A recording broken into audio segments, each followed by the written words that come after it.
짤막하게 정리를 했습니다. 나흘 전 지지율 최고 후보의 대통령 자격을 운운케 하고 있는 BBK 사건의 주역 김경준 씨가 귀국했습니다. 2007년 대선의 소용돌이가 시작되는 순간이었습니다.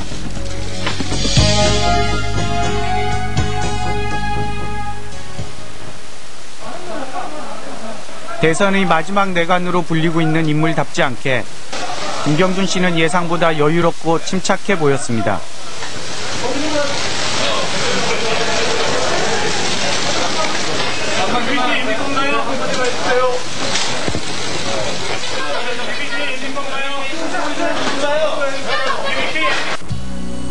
언론은 그의 표정 순간순간에서도 그가 대통령 선거에 어떤 영향을 미칠지 읽으려고 분주했습니다.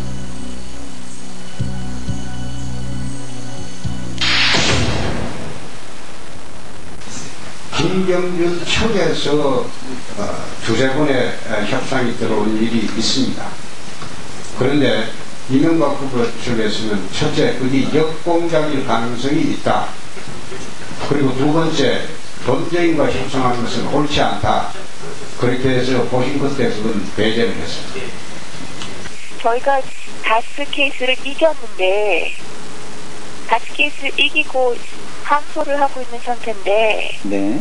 항소가 들어와 있는 상태인데 저희가 뭘 제의를 해요? 145을. 그 소송 걸려있는 부분을 취소해주고 그 다음에 왜 그 취소를 해볼 때 저희가 이긴 거를 뭘 취소를 하려는 거예요? 그 다음에 이제 범죄인 인도 요청한 거 취하해주면 아이고, 어쨌든 그런 거는 전혀 없었어요. 김경준 씨가 384억의 회삿돈 횡령 등의 혐의를 피해 미국으로 도피한 것은 2001년 12월 말. 그는 2004년 구속되기까지 LA 베버리힐즈의 320만 달러짜리 고급 주택에서 생활했습니다. 그리고 한국 송환을 명령하는 미국 법원의 판결이 나왔지만 인신보호 요청을 통해 귀국을 회피하다 지난 10월에야 인신보호 청원을 포기합니다. 당연히 미묘하게 선택된 듯한 귀국 시점에 대해 논란이 일어납니다. 그 인신보호 요청을 안 했으면 일찍 들어갈 수 있었겠죠. 근데 그 이명박 그 대통령 후보와 연결된 그 다스 소송을 이기는 것도 그건 중요하기 때문에 이긴다는 것 자체가 그 상당히 의미가 있는 거였기 때문에 그 결과를 보고 들어가는 것 그런 입장이었었어요.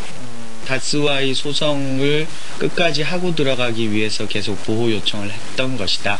네. 그리고 또 그 이명박 후보님께서 직접 하시는 소송인 LK뱅크와의 소송에서 그 최근에 변호사를 바꾸시면서 그 저희가 한국으로 가겠다는 그 결정을 내렸을 때 연기 신청을 몇 번 하셨잖아요. 네.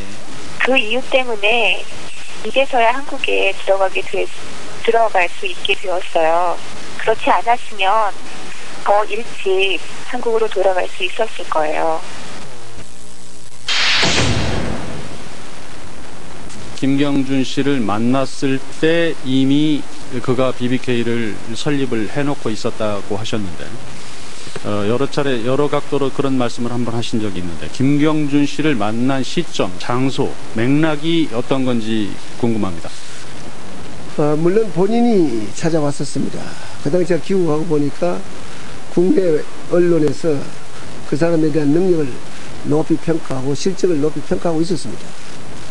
근데 마침 김경준 젊은이가 제 사무실을 찾아왔습니다.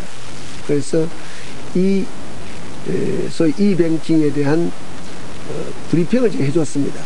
어제 이명박 씨를 만났냐? 분이 만났는데요. 네. 99년 초요. 두 분이서 뭐 따로 바깥에서 많이 만나시고. 미국이요? 아니요, 한국에서요. 아, 99년 초 한국에서 처음 만난 걸로 알고 있다. 네.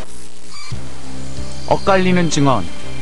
첫 만남의 시점이 왜 중요한지 언뜻 이해가 가지 않을 수도 있지만 이 99년과 2000년 사이에 BBK가 있습니다. 즉, 이명박 후보와 김경준 씨의 첫 만남이 BBK 창업 전이 되느냐 후가 되느냐에 따라 각종 자금의 흐름, BBK 창업 등과 맺은 둘의 관계가 위치지어질 수 있기 때문입니다. 99년도 12월에 귀국하게 되는데 그 사이에 이제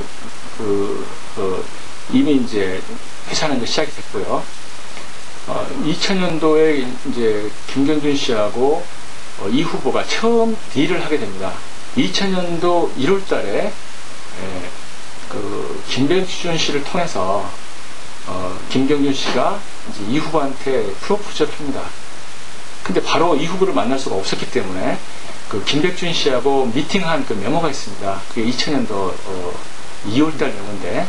그거는 왜 그렇게 작은 거짓말을 하시는지는 저도 진짜 이해가 안 돼요. 이보라 씨도 사실 많이 만나 뵀을 거 아니에요? 많이 됐죠. 굳이 그렇게 시점을 그렇게 맞추셔야 되고 또 그렇게 그런 장소를 또 맞추셔야 되고 그거는 도대체 이해가 안 되죠.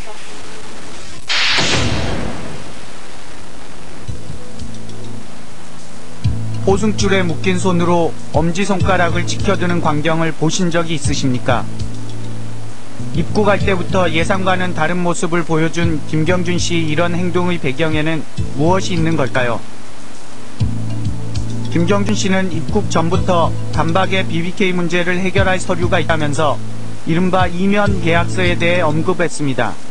30장이 넘는 분량으로 복잡하긴 하지만 이명박 후보의 실질적 관계를 밝히는 내용이라고 알려졌습니다. 저는 이면이 있다 없다는 것은 뭘 두고 하는지 잘 모르겠습니다만은 본인의 이면 계약서가 있어서 확실히 저에게 문제가 있다면 3년 반 동안에 그렇게 귀국을 하지 않으려고 하지 않았을 겁니다. 미국 정부가 돌려보내려고 아무리 애를 쓰더라도 미국 국적을 가지고 이래저래 귀국을 연기했었습니다. 그러니까 이면 계약이 저는 있을 것 같지도 않고 아마 다른 걸 가지고 이면 계약이 있다고 하는 것인지. 한나라당은 단지 주식거래 계약서를 마치 이면 계약서가 있는 듯 부풀린다고 주장했습니다. 김경준이 들고 왔다고 하는 그러한 문건 중에 이른바 이면 계약서가 있다고 하는데 이것은 완전한 날조입니다. 김경준이 제시하는 그 계약서 표지는 EBK 증권 중개 증자 대금을 마련하기 위한 AM 파파스와의 주식 거래 계약서일 뿐입니다. 그리고 어제 김경준 씨 변호인 사무실에 누나인 에리카 김 씨가 보낸 서류들로 보이는 바가 도착했습니다. 10kg 분량의 크기였습니다. 에리카 김 씨는 서류 위조 논란에 흥분해 있었습니다. 사례를 보니까 오늘 아시니까 사례를 보니까 고승덕 변호사가 하는 사람은 그 서류는 지네들도 원본이 있는데 그거는 뭐 가짜다 이딴 소리하고 앉아있는데 그거 안 갖고 가시면 그 검찰이 갖고 왔다고 하겠어요. 그 지금 언론에 나오는 그런 서류를 갖고 들어갔어요. 남편이 원래부터 갖고 있던 서류들은 제출하겠다고 한 것들은 다 가져갔어요. 어쨌든 검찰에서 자료를 받으시면 철저히 검토하셔서 진실된 결과를 발표하시기를 그것만 바라고 있어요. 그러니까 가족 측에서 생각하는 진실이 밝혀질 수 있을 것이다. 그 서류들을 통해서. 네. 김경준 씨 입국 이후 이면 계약서의 존재가 일으키는 파장은 태풍의 눈으로 등장하고 있습니다. 살아가는 한나라의 대통령이 되겠다는 사람은 뭐 어떠한 이유를 불문하고 이러한 일에 주가 조작하고 하는 정도의 수준이면은 대통령이 될 수 없겠죠. 결국 김경준 씨의 귀국 시기, 증거 서류, 처음 만난 시점 등등 모든 사항에 대해서 관련 당사자들의 주장이 서로 너무도 달라서 도대체 종잡을 수가 없습니다.